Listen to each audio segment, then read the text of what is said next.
There are towns in this country, nestled in quiet valleys and tucked away by forgotten highways, that seem untouched by time. They are places of picket fences, community bake sales, and Friday night football games. Places where everyone knows your name, and the greatest scandal is a teenage prank gone awry. Havenwood was one of those towns. It was the epitome of American wholesomeness, a postcard come to life. But beneath its serene surface, a rot was festering. A depravity so profound it would not only devour the town's soul, but also hold a horrifying mirror up to the entire nation. Before we delve into the darkness that befell Havenwood, a story that still sends shivers down the spines of those who remember it, we need to ask for your support. If you appreciate deep dives into the cases that history wishes it could forget, make sure you hit that subscribe button and ring the notification bell. You won't want to miss the chilling tales we uncover here. Now, prepare yourselves. Lock your doors, lower the lights, and listen close as we uncover the story of the village market's human meat counter, a case that sent shockwaves through the nation. Havenwood, Vermont, was a town painted in nostalgia. Autumn was its finest season, when the maples and oaks that crowded the surrounding green mountains exploded into a riot of crimson, gold, and blazing orange. The air grew crisp, carrying the scent of wood smoke from stone chimneys and the sweet decay of fallen leaves. Main Street, with its preserved colonial-era storefronts, looked like a film set. There was Miller's Hardware, the single-screen Orpheum Theater, and the corner bookstore, whose bell jingled with every customer. And then there was the village market, the heart of the town's culinary life. The market was owned and operated by the Henderson family. Arthur, his wife Eleanor, and their two grown sons, Thomas and Samuel. To the people of Havenwood, the Hendersons were more than just grocers. They were institutions. Arthur, a stout man with a booming laugh and hands as thick as ham hocks, was a town elder, his family having lived in the area for generations. Eleanor, quiet and bird-like, was known for her prize-winning jams and her unervingly placid smile. The sons, both in their late 30s, were mirror images of each other, tall, silent, with pale eyes that seemed to see more than they let on. They were the muscle of the operation, unloading trucks in the pre-dawn chill and working the butcher counter with an almost surgical precision. The village market was renowned for its quality, particularly its meat. Tourists on leaf-peeping excursions would make special trips, loading up coolers with steaks, sausages, and roasts. The local butcher counter, run with stoic efficiency by Thomas and Samuel under Arthur's watchful eye, was legendary. Their ground beef was richer, their pork chops more succulent, their specialty sausages, a secret family recipe, were simply divine. Arthur would often boast, leaning over the polished counter, "It's all in the sourcing, folks. Good feed, happy life, and a touch of the Henderson magic. You won't find meat like this anywhere else." He was right. Sheriff Brody Thompson, a man whose waistline was a testament to the quality of Henderson's sausages, had been the town's sole law enforcement officer for 22 years. His job mostly consisted of dealing with teenagers speeding on the back roads, settling the occasional property line dispute between stubborn old farmers, and finding lost dogs. Murder was something that happened on television, a lurid fiction from the big cities. In Havenwood, people died of old age, of farming accidents, of hearts that simply gave out after a long, peaceful life. The first tremor, the first hint of the chasm about to open beneath their feet, was so subtle it was almost missed. It began not in Havenwood, but in the transient communities and lonely backwoods of neighboring states. People on the fringes, those who wouldn't be missed right away, drifters, runaways, seasonal workers who followed the harvests, began to vanish. A missing person report filed in a town 100 miles away was just a name on a piece of paper, a ghost in a filing cabinet. There was no reason for Sheriff Thompson to ever see it, no reason to connect the disappearance of a hitchhiker in New Hampshire with the exotic pork special at the village market. The first person to feel a tangible sense of unease was a young woman named Clara, a recent transplant from Boston who had moved to Havenwood, seeking a quieter life. She found the town charming but, at times, suffocatingly insular. She found the Hendersons, in particular, unsettling. There was a vacancy behind their eyes, a practice nest to their smiles that felt off. She noticed the way they never socialized outside the market, the way their truck would sometimes return in the dead of night, its suspension groaning under a heavy, tarp-covered load. One crisp October evening, Clara stopped by the market to pick up ground beef for chili. Samuel Henderson was working the counter alone. His usual silence was heavier than normal, his movements stiff. As he wrapped her purchase in white butcher paper, a small silver locket fell from the cuff of his blood-stained apron onto the counter. It was heart-shaped, tarnished with age. Samuel's eyes widened in panic. He snatched it up with a speed that startled Clara and shoved it deep into his pocket, his face pale and clammy. "Sorry," he mumbled, not meeting her gaze. "Found that." Clara, unnerved, simply nodded and paid for her meat. But at home, the image of the locket stayed with her. The next day, while scrolling through a regional news feed on her laptop, she saw an article. A plea from a family in a neighboring county for information about their missing daughter, a college student named Sarah who had disappeared 2 weeks prior while hiking. The article included several photos. In one, Sarah was smiling, and around her neck was a small, heart-shaped silver locket, identical to the one Samuel Henderson had dropped. A cold dread, sharp and sickening, washed over Clara. It was impossible. Coincidence. She was letting the city's paranoia infect her idyllic new life. People in places like this didn't just disappear, and the Hendersons were pillars of the community. She tried to dismiss it, but the seed of suspicion had been planted. She began to watch them more closely. She noticed the faint, coppery smell that sometimes clung to the air at the back of the market, a scent Arthur would dismiss as a drainage issue. She saw the thick, black smoke that would occasionally billow from the large, industrial-sized smokehouse behind their property late at night, a smoke that smelled acrid and greasy, nothing like the sweet hickory they claimed to use. The breaking point came with Deputy Miller. A young, ambitious officer from the county seat, Miller was occasionally assigned to check in on the smaller towns. He was sharp, observant, and not blinded by the comfortable familiarity that insulated Sheriff Thompson. He was in Havenwood following up on a series of vehicle break-ins when he decided to do a routine health and safety check on the local businesses, starting with the village market. It was a Tuesday afternoon. The market was quiet. Arthur Henderson greeted him with his usual booming welcome, offering him a sample of a new jerky. Miller politely declined. He had a checklist. He inspected the public area's first clean, orderly, a model of small-town business. Then he asked to see the back. Arthur's smile tightened almost imperceptibly. "Of course, Deputy. Thomas, show the man the walk-in and the prep area." Thomas, silent as a shadow, led Deputy Miller through a set of swinging doors into the chilled, sterile environment of the butcher's domain. Everything seemed to be in order. The floors were scrubbed. The stainless steel tables gleamed under the fluorescent lights. Miller noted the equipment. The heavy-duty bandsaw, the industrial meat grinder, the rows of terrifyingly sharp knives and cleavers, all meticulously cleaned. He checked the temperatures in the large walk-in freezer. It was all by the book. But as he was about to leave, something caught his eye. A door in the far corner of the prep area, one that was not on the building's official floor plan he'd reviewed. It was thick, steel, with a heavy-duty deadbolt and no handle on the outside. "What's in there?" Miller asked, his tone casual. Thomas's pale eyes flickered towards the door. "Just storage. Old equipment. The breaker box. Mind if I take a look?" A long silence stretched. Arthur had appeared in the doorway, his large frame blocking the exit. His jovial mask had slipped. "The keys misplaced, Deputy. I've been meaning to call a locksmith. It's just junk in there, anyway." Deputy Miller was young, but he wasn't a fool.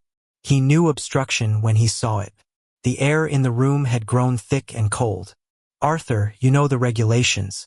I need to see all storage areas. If you can't find the key, I'm afraid I'll have to come back with a warrant and a crowbar." The threat hung in the air. Arthur and Thomas exchanged a look, a silent, chilling communication that made the hairs on Miller's arms stand on end. For a moment he felt a primal fear. He was alone in a room full of sharp instruments with two large, unnervingly calm men. Finally, with a sigh that seemed to deflate him, Arthur reached into his pocket and produced a heavy, old-fashioned key. "Found it," he said, his voice flat, all traces of his folksy charm gone. "No need for any unpleasantness." He unlocked the deadbolt. The sound echoed in the silent room. As the heavy steel door swung inward, a wave of stench rolled out, a smell so foul, so profoundly wrong, that Deputy Miller gagged, stumbling backward. It was the smell of a slaughterhouse, but twisted, with an underlying current of chemical rot and something else. Something sickly sweet and utterly horrifying. Steeling himself, Miller drew his flashlight and pointed it into the darkness beyond the doorway. The beam cut through the gloom, revealing not a storage closet, but a steep, narrow staircase leading down into a concrete basement. The walls of the staircase were stained with dark, rust-colored streaks. "Stay here," Miller commanded, his voice tight, his hand resting on the grip of his service pistol. He descended the stairs, each step taking him deeper into the cold, fetid air. The basement was a vision from a nightmare. It was a purpose-built abattoir. Large metal hooks hung from chains bolted to the ceiling. A massive, trough-like drain was carved into the center of the floor, leading to a dark, grated hole. On a large steel table lay tools that had no place in animal butchery instruments that were clinical, surgical. And then his flashlight beam found the source of the smell. In the far corner, piled in a large, refrigerated container, were things that did not belong. Things that defied comprehension. Bags of human hair, boxes filled with teeth and jewelry. And, hanging from one of the hooks, stripped of its identity and humanity, was a shape that was undeniably human. Deputy Miller's blood ran cold. He scrambled back up the stairs, his heart hammering against his ribs, his mind reeling from the abomination he had witnessed. When he burst back into the prep room, Arthur and Thomas were standing exactly where he had left them, their faces impassive, their pale eyes watching him. It wasn't the look of men who had been caught. It was the look of men who were finally, after a very long time, being seen for what they truly were. Miller fumbled for his radio, his voice shaking as he spoke the words that would shatter the gilded cage of Havenwood forever. "This is Deputy Miller. I need all available units at the village market on Main Street. Immediately. And Sheriff, for God's sake, call the state police. Call the FBI. Call everyone." The news did not break. It detonated. Within hours of Deputy Miller's frantic call, Havenwood was no longer a town, but a wound. State police cruisers, their lights silently flashing, formed a perimeter around the village market. The yellow crime scene tape a stark, jarring slash against the familiar red brick. The FBI arrived shortly after, a convoy of black sedans disgorging agents in crisp suits, who moved with a grim, practiced efficiency that was utterly alien to the town's gentle rhythm. Sheriff Brody Thompson stood by the tape, his face ashen, his uniform suddenly feeling like a costume. He had entered the basement behind the first wave of troopers. What he saw there had erased 22 years of peaceful, small-town policing. It had scoured his mind, leaving behind images he knew would haunt his sleep for the rest of his life. The hooks, the drains, the chillingly organized boxes of personal effects swatches, wallets, single shoes, and a child's worn teddy bear. He had seen the contents of the freezers, the neatly wrapped and labeled packages of what Arthur Henderson had called his specialty meats. The labels were simple, coded, Pyrost 11.2 pounds, beef sirloin 8.7 pounds, sausage blend G. The investigators knew, with a certainty that made them physically ill, what the letters stood for. The Hendersons had offered no resistance. When the first troopers entered, they found Arthur, Eleanor, Thomas, and Samuel sitting at their kitchen table behind the market, finishing their lunch. They were calm, silent, their faces blank. They were arrested without a word, their placid demeanor more terrifying than any struggle. As they were led out in handcuffs, past the growing crowd of bewildered townspeople, Eleanor turned her head and gave her neighbor, Mrs. Gable, a small, serene smile, as if they were just passing on the street. The gesture was so disconnected from reality that Mrs. Gable fainted on the spot. For the people of Havenwood, the first stage was a profound, paralytic disbelief. The Hendersons? The family who donated to the church bake sale, whose market had sponsored the Little League team for a decade. It was a mistake, a grotesque misunderstanding. But as the day wore on and the scale of the operation inside the market became clear, disbelief curdled into stomach-churning horror. Every person in town had a Henderson story. They had bought their Thanksgiving turkeys from Arthur. They had chatted with Eleanor about her garden. They had purchased steaks, burgers, and sausages. Oh God, the sausages from the silent, blood-splattered aprons of Thomas and Samuel. The town was gripped by a collective, visceral revulsion. People vomited in their gardens. They scrubbed their kitchens with bleach, staring at their freezers with terror. The food they had eaten, the meals they had shared with their families, were now tainted with an unspeakable horror. The trust that formed the very bedrock of their community had been violated in the most intimate and gruesome way imaginable. Then came the media. They descended like vultures, their satellite trucks lining the streets and their reporters shoving microphones in the faces of grieving, terrified residents. Havenwood became a national spectacle, its name synonymous with cannibalism and monstrous evil. The human meat market was the headline on every news channel, the lead story in every paper. The town's idyllic image was shattered, replaced by a caricature of rural depravity. Tourists who had once come for the fall foliage were replaced by ghoulish curiosity seekers, taking selfies in front of the yellow-taped market. The investigation, led by the FBI, began to peel back the layers of the Henderson family's life, and what they found was a history steeped in darkness. They were not just a family. They were a cult of four, isolated and bound by a shared, generational psychosis. Search warrants executed at the Henderson family farmhouse, a dilapidated property miles out of town, revealed their true world. There were no family photos on the walls, no books, no signs of a normal life. Instead, there were detailed ledgers, stretching back decades, written in Arthur's father's and grandfather's hands. They were records of hunts. The ledgers described in cold, detached prose the stalking and abduction of victims. The Hendersons targeted the invisible, the people least likely to be missed. They would drive for hours, sometimes days, along interstate highways and logging roads, looking for drifters, runaways, prostitutes, and stranded motorists. They had a system. Eleanor would often be the one to make first contact, her harmless, grandmotherly appearance a perfect lure. They used their delivery truck, which had a hidden, soundproofed compartment in the back. The victims were brought back to the farm, where a second, more horrifying processing facility was discovered in a barn. From there, the meat was transported to the market, to be sold to their unsuspecting friends and neighbors. The FBI's forensic teams began the grim task of identifying the victims. They matched DNA from the remains found in the basement to dozens of missing persons cases from across New England and beyond. The numbers were staggering. The Hendersons hadn't been active for a few years. They had been operating for generations. The secret family recipe was a tradition of murder and cannibalism passed down from father to son. The town of Havenwood hadn't just been their home. It had been their hunting blind, their cover, the perfect facade for a century of slaughter. The psychological toll on the town was immense. Paranoia became a suffocating fog. Neighbors looked at each other with suspicion. Who knew? Who could have known? Simple, friendly gestures were now viewed through a lens of fear. The community fabric, woven from generations of shared trust, was unraveling thread by thread. Clara, the woman who had first felt the pang of suspicion, was hailed as a hero by the media but treated as a pariah by some locals. Her suspicion, once a private fear, was now a public symbol of the town's failure to see the evil in its midst.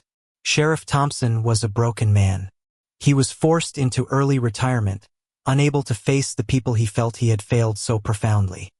"It was right there," he told an FBI agent, his voice a hoarse whisper, staring at the front of the market, "right in the heart of my town. I bought my boy his first steak from that counter. We all did. We weren't just customers. We were accomplices. We fed the monster, and we never even knew it was there. The unraveling of the village market was the unraveling of Havenwood itself. The discovery in the basement was not just the unearthing of a crime, but the unearthing of a terrifying truth, that evil is not always a shadowy figure in a dark alley. Sometimes it has a friendly face, a booming laugh, and runs the local butcher shop. And sometimes, the most idyllic places hide the deepest, darkest secrets. The trial of the Henderson family, held in a federal courthouse to accommodate the overwhelming media and public interest, was not just a legal proceeding. It was a national exorcism. The country watched, transfixed and horrified, as the depths of the family's depravity were laid bare. The prosecution, led by a steely-eyed U.S. attorney, methodically constructed a portrait of calculated generational evil. They presented the ledgers, the forensic evidence linking the Hendersons to over 60 identified victims, and the chilling testimony of the investigators who had first entered the basement of horrors. The defense's strategy was a long shot, a plea of not guilty by reason of insanity. Their lawyers argued that the Hendersons were products of a closed, delusional system, a folie à famille or shared psychosis, passed down through generations. They claimed the family did not operate in the real world but in a grotesque fantasy where their victims were not human but game, and their actions were not murder but a sacred, ancestral ritual. The trial became a macabre theater. Arthur Henderson, stripped of his folksy butcher persona, was revealed as a cold, domineering patriarch, the high priest of his family's dark religion. In a series of court-ordered psychiatric evaluations, he spoke of the harvest and culling the herd, using the language of a farmer, not a murderer. He showed no remorse, only a quiet pride in his family's tradition and efficiency. Eleanor Henderson, who had once seemed a frail, quiet woman, was shown to be the chilling enabler and a key participant in the luring of victims. Her placid smiles were a weapon, her jams and pies a mask for a monstrous soul. The sons, Thomas and Samuel, were presented by the defense as little more than conditioned automatons, brainwashed from birth to follow their father's orders. But the prosecution countered with evidence of their active participation, detailing how they had stalked victims online and methodically dismembered the bodies with an expertise born of years of practice. The most damning moment of the trial came when the prosecution played a video found on a hidden hard drive at the Henderson farm. The shaky footage, filmed by one of the sons, showed Arthur in the basement of the market, standing over a table.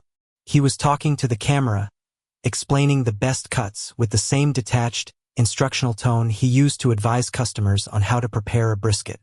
The video was so clinical, so devoid of humanity, that it elicited gasps and sobs from the gallery. It shattered any notion of insanity. This was not madness, but a chilling, lucid evil. The jury's deliberation was swift.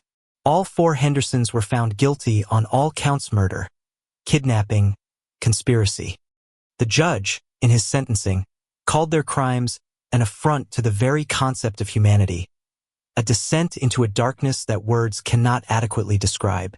Arthur, Eleanor, and Thomas were sentenced to multiple life sentences without the possibility of parole. Samuel, in a controversial move that acknowledged his deep indoctrination from childhood, was given a similar sentence but with a recommendation for permanent psychiatric incarceration. They were led away, as silent and impassive as the day they were arrested, vanishing from the public eye but forever burned into the nation's psyche. For Havenwood, the verdict brought no closure. The town was now infamous. The village market was eventually torn down, but its ghost remained. The lot where it stood remained empty, a scar on Main Street that everyone tried not to look at. The town's name became a punchline on late-night television, a shorthand for hidden horror. The tourism industry, once the lifeblood of the community, evaporated. No one wanted to buy apple cider or admire the autumn leaves in a town stained by cannibalism.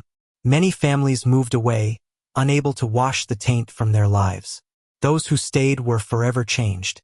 Community gatherings became awkward, the old bonds of trust replaced by a quiet, lingering suspicion. Every friendly neighbor, every quiet family, was now viewed with a sliver of doubt. The case had taught them a terrible lesson. that you could share a fence with someone for 20 years and never know what they did in their basement. The case of the village market sent shockwaves through the nation not just because of its gruesome details, but because it violated a sacred American myth, the purity of the small town. It revealed that the darkness we fear is not always an external threat, but something that can grow, unnoticed, in our own backyards, nurtured by silence and feigned normality. The Hendersons were a mirror, forcing a horrified nation to look at itself and ask a terrifying question. What other monsters are hiding in plain sight, smiling at us from across the butcher's counter? The legacy of the Henderson family was not just the lives they took, but the comforting illusion they shattered for everyone. They proved that the most terrifying place in the world is not some distant, foreign land, but the town you call home. A decade is a long time. It's long enough for grass to grow over scarred earth, for new paint to cover weathered storefronts, for children to be born who have no first-hand memory of the horror. But in Havenwood, Vermont, a decade was merely a pause, a held breath. The wound had been closed, but the infection remained deep in the bone. The year is 2035. The village market is gone, bulldozed into oblivion a year after the trial. In its place on Main Street sits an empty lot, a missing tooth in the town's weary smile. No one wanted to build on it. It was consecrated ground, haunted not by ghosts in the traditional sense, but by the memory of what had been sold there over its polished counters. The grass that grew there was a darker shade of green, and local legend claimed that nothing planted there would ever bear fruit. Havenwood was a quieter town now. The media had moved on to newer, fresher horrors. The dark tourists, for the most part, had found other gruesome landmarks to photograph. But the town had fractured. There were the old-timers, the families who had stayed, bound by stubborn pride and a lack of options. They never, ever spoke of the Hendersons. It was an unspoken pact of collective amnesia. To mention the name was to invite hostile stares and a sudden, impenetrable silence. They were the keepers of a shame so profound it could not be aired. Then there were the newcomers, people who had moved in during the years that followed, drawn by the ridiculously cheap property values. They saw Havenwood not as a place of tragedy, but as a quiet, rural town with potential. They tried to organize farmers' markets and fall festivals, injecting a forced cheerfulness that felt jarringly out of place. They were tolerated by the old-timers but never truly accepted. They hadn't lived through the darkness, so they couldn't understand the shadows it had left behind. It was into this fragile, fractured piece that a man named Ethan Hayes arrived. Ethan was a journalist, but not the sensationalist kind that had descended a decade prior. He was a writer known for his long-form articles on the aftermath of trauma communities recovering from natural disasters, industrial accidents, and infamous crimes. He came to Havenwood not to re-examine the Hendersons, but to understand the survivors. His book was tentatively titled The Town That Ate Itself. His presence was felt immediately. When he walked into the town's only remaining diner, the conversations didn't just quiet, they ceased. Every eye was on him. The waitress, a woman in her late 50s with a face like a roadmap of grief, served him coffee with a trembling hand and a single, clipped question. "What do you want here?" "I'm a writer," Ethan said, his voice calm. "I wanted to learn about the town." "There's nothing to learn," an old man from a corner booth grumbled, not looking up from his newspaper. "We're a quiet town. That's all." It was a warning. Ethan knew he wouldn't get through to them. His real goal was to find the people who had been at the epicenter of the storm. After days of careful, quiet inquiry, he found her. Clara. Clara still lived in the same small house on the edge of town, but it had become a fortress. A tall privacy fence surrounded the property, and Ethan counted 4 visible security cameras pointed at the perimeter. She didn't answer the door. He left a note, explaining his purpose, his respect for her privacy, and his desire to tell the story of the town's healing, not its horror. To his surprise, she called him that evening. They met in her living room, a space that was meticulously clean but felt airless and unused. Clara was in her late 40s now, but the past 10 years had aged her 20. There were deep lines of anxiety etched around her eyes, and she had a habit of constantly glancing towards the windows. I don't talk to reporters, she said, her voice thin, brittle. They always want to talk about the locket, about Samuel Henderson's face. They want the gory details. I don't, Ethan replied gently. I want to know about the day after, and the day after that. I want to know what it's like to live here now. A dam inside Clara seemed to break. For the next 2 hours, she spoke, her voice a low, pained monotone. She told him about the guilt. Not guilt for reporting what she saw, but a strange, survivor's guilt for being the one who had pulled the pin on the grenade that blew her adopted home apart. She described the initial phase, when people would cross the street to avoid her, whispering that she was the one who had brought the curse of the media down upon them. She spoke of the paranoia that had become a permanent part of her psyche. For years, I couldn't eat meat, she confessed, staring at her hands. Any meat. I would have panic attacks in the grocery store. I look at people differently now. I look at my neighbors, the friendly man at the post office, the woman who runs the bookstore, and I see the mask. The Hendersons taught us all that a person can have two faces, and you never, ever know which one you're really talking to. That trust is gone forever. We don't live in a community anymore. We live in a collection of houses, occupied by strangers. His next visit was to Brody Thompson, the former sheriff.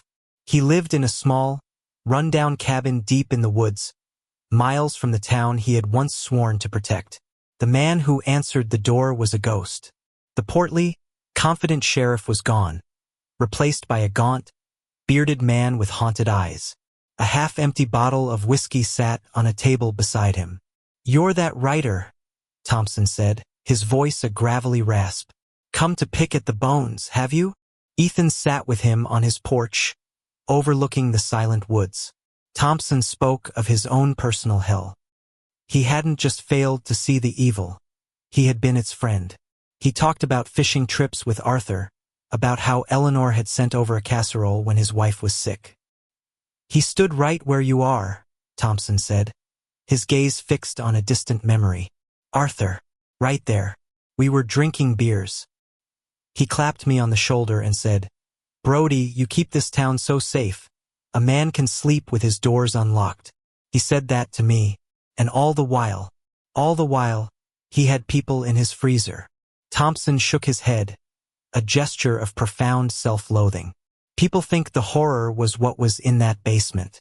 They're wrong. That was just the crime. The horror is what came after. It's knowing that for my entire career, the biggest monster in the state wasn't hiding in some city alley. He was my neighbor. He was my friend. The horror is knowing that evil isn't a monster with fangs. It's a smiling butcher who asks about your kids while he's wrapping up your order. How do you ever trust the world again after you've learned that?" On his last evening in Havenwood, Ethan stood before the empty lot on Main Street. The sun was setting, casting long, deep shadows. As he watched, a car with out-of-state plates pulled up. A group of teenagers got out, laughing and talking loudly. One of them held up a phone, live-streaming. "What's up, guys? It's your boy Ghost Hunter X, and we are here," the teen announced to his phone. "We're at the actual site of the cannibal market of Havenwood. They say at night, you can still hear the screams." They posed for selfies, making gruesome faces, treating the sight of unimaginable suffering as an amusement park ride. An older woman walking by with her groceries saw them, her face contorting in a mixture of anger and pain. She hurried away, her head down. Ethan watched them, and in that moment, he understood the full scope of the tragedy. The Hendersons were gone, locked away in concrete and steel. But the evil they had unleashed was a virus that had mutated. It had become a spectacle, a piece of lurid entertainment, a dark chapter in the nation's true crime scrapbook. For the world, it was a story. But for the people of Havenwood, it was a silence. It was the silence in the diner. The silence of a sheriff who could no longer speak of his past. The silence of a woman trapped in her home. And it was the silence of this empty lot, a void in the heart of the town that screamed louder than any ghost ever could. His book's title was wrong. The town hadn't eaten itself. It had been devoured by a truth it could never digest. And now, all that was left was the echo in the silence.